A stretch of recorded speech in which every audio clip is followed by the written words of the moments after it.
what was a, what was a, the life, what can I say? It was not life, but something similar to life, what was there for a day.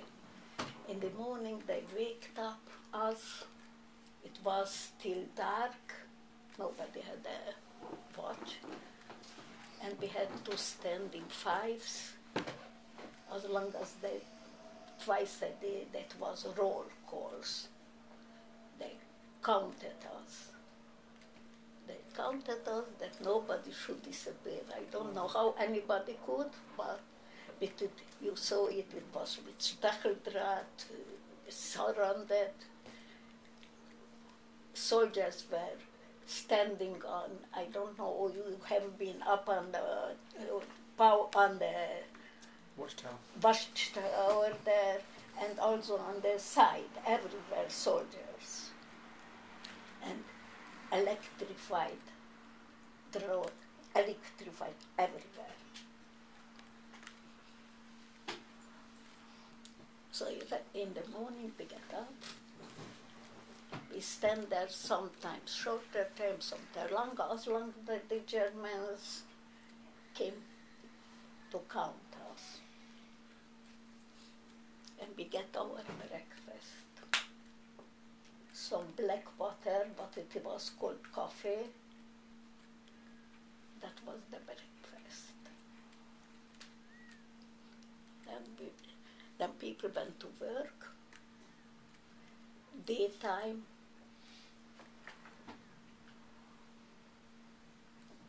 we get some sort of soup, so-called soup.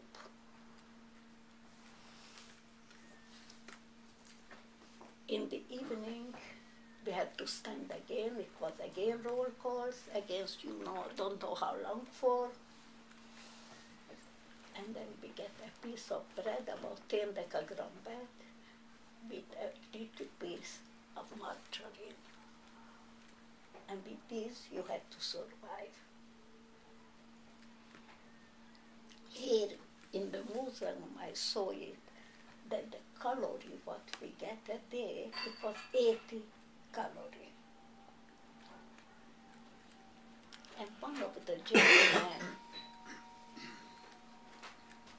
a high-ranking soldier, wrote that we even don't have to kill all the Jews. When we don't kill them in crematorium, what we give them to eat here and the circumstances, how they live, they can live for 6 weeks to 2 months. And that was said to young people.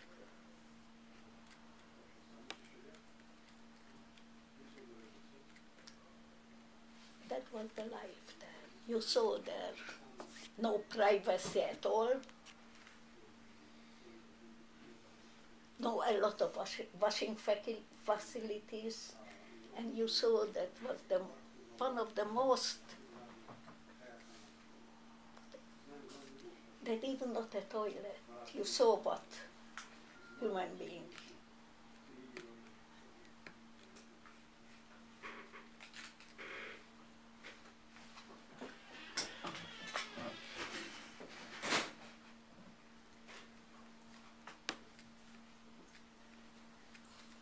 I was there, we were there. I remember when the last transport came from Lodz. For Lodz. For Lodz, that was one of the biggest ghetto, and the people worked. But then they know already that the Russians are very near to Lodz. They did not want that these people should stay alive. So all the last people who were still alive in Lodz, they sent to Auschwitz. It must have been how I saw it too, and later I looked at it in middle or more more or less in middle of October. And also the last people from Theresienstadt. They wanted to finish us. That was the aim. Auschwitz was really a death factory. The crematorium had to work day and night. Always it was selections. The weak people were, and they were the most, that when we were there, and I was with my two sisters. So when it came to selection, that was one of the most frightening things. Because then I know what it meant. The weak people were selected to be killed, and the stronger people were selected to send to work. Always for factories in Germany, they asked for workers. When they needed some workers, then they asked workers. So for Auschwitz, they sent them workers.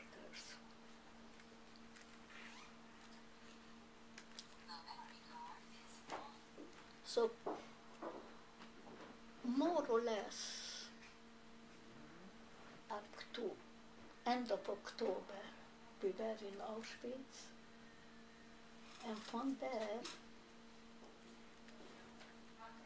I with my two sisters, luckily, were selected and sent to Germany. Then we were selected to an ammunition factory.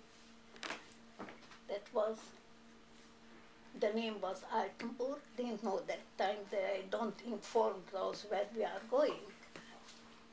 That is near of Leipzig.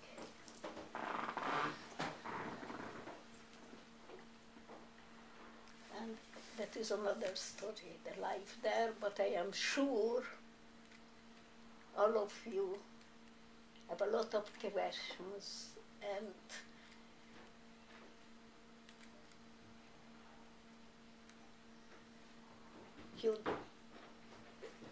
we have not that much time, so I think now I finished with this part. Because the truth is that I could carry on whole night. Then later, but only one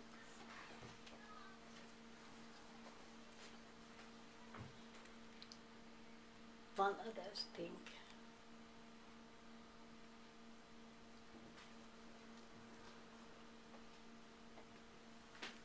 That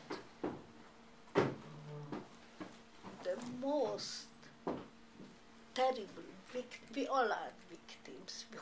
We are here, we are the victims, what we survived. But the most terrible victims are who survived hell and then they died. Or they were too far gone, they could not be saved. Or they came out, they saw the world outside, they could not cope and they took their own life. Or they were experimented on. Experimented on by whom? By Mengele. By Mengele, and there it was the twins,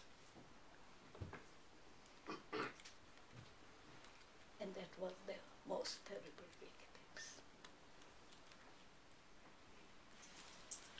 Oh, I think I dictate now if you have some question, and I will try to answer how much I can.